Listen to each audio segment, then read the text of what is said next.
আমি সকাল সকাল রান্নাঘরে চলে এসেছি। আর কেন দেখতে পাচ্ছেন? কারণ মহিলা মানুষের কোনো ছুটি হয় না। কাজের বুয়াদের ছুটি হয়, কিন্তু মহিলা মানুষের কোনো ছুটি হয় না। এরপরেও কত স্বামীরা বলতে শোনা যায় যে, "সারাদিন বাসায় বসে কি করো? কি কাজ করো?" আরে বাবা, সংসারে কি কম কাজ আছে? বাচ্চা-কাচ্চা আছে, রান্না-বাড়া আছে, কাজের কি কোনো অভাব আছে?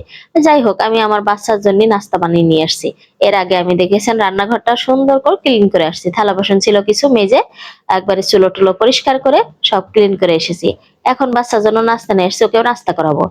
আর এখানে কি আছে জানেন?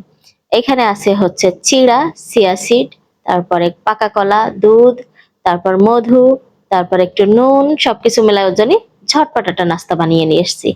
আর আমি সবসময় ঝটপট কাজ করতে পছন্দ করি, যে কাজই হোক না কেন। আমি খুবই তাড়াহুড়া করে কাজ করি, মানে তাড়াতাড়ি কাজ করি। এত ধৈর্য ভাই আমার নেই। আমার ধৈর্যের বাঁধ সব ভেঙে চুরে নষ্ট হয়ে গেছে। এদিকে আমার বুয়া খালা চলে এসেছে, বুয়া খালার কাজ বুয়া খালা করতেছে। তো ওনার কাজ উনি করে, আমার কাজগুলো আমি করে নেব। আর এরই মাঝে আমার বাচ্চা আবার খেয়ে সে খেলতেছে বসে, বসে। যাই হোক, ওর খেলাও খেলুক, আমি এখন একটু নাস্তা করব। তো আমি এই যে আবারও ঝটপট কিছু তৈরি করে নিয়ে আসছি। সেটা হচ্ছে বেলা ছাড়া রুটি বানাই নিয়ে আসছি। মানে গোলা করে এটা রুটি বানাই নিয়ে আসছি। দেখছেন আমি কত ঝটপট কাজ করা মানুষ। আমার এই আস্তে ধীরে কাজ করা একদমই সহ্য হয় না, পছন্দ হয় না, নিজেও করি না। সবসময় চেষ্টা করি ঝটপট করার জন্য। আর এই যে এক সুন্দরী নিয়ে আসছে আমার বাসায়। কি সুন্দরী? কমলা সুন্দরী। কমলা সুন্দরী বলতে হচ্ছে তরমুজ সুন্দরী। এখন তরমুজ সুন্দরীটা কেটে দেখতে হবে আদৌ খাওয়া যাবে কিনা। কারণ শহর বাড়িতে আমরা যাই কিছু নিয়ে আসি না কেন, সবকিছু খাওয়া যায় না। কিছু, কিছু একদম মানে আস্ত সহই ফেলে দিতে হয়। আর কিছু জিনিস খাওয়া যায়। যাই হোক, দেখি কেটে সুন্দরীটা কেমন আছে। মানে ভালো আছে কি, বা আমাদের একটু খেতে দেবে কিনা, এত টাকা দিয়ে কিনে এসে। যাক, মোটামুটি ভালোই আছে। মানে কালারটা দেখে বোঝা যাচ্ছে না, একটু খাওয়া যাবে। যাই হোক, আমরা এখন সবাই মিলে খেয়ে নেব।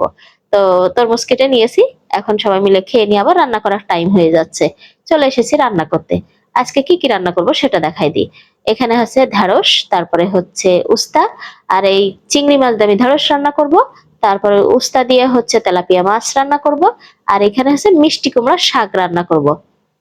দেখেন কত কিছু, কত কিছু রান্না বাড়া, কত কিছু করতে হবে। তারপরেও কিছু মানুষের কথা শুনতেই হয়।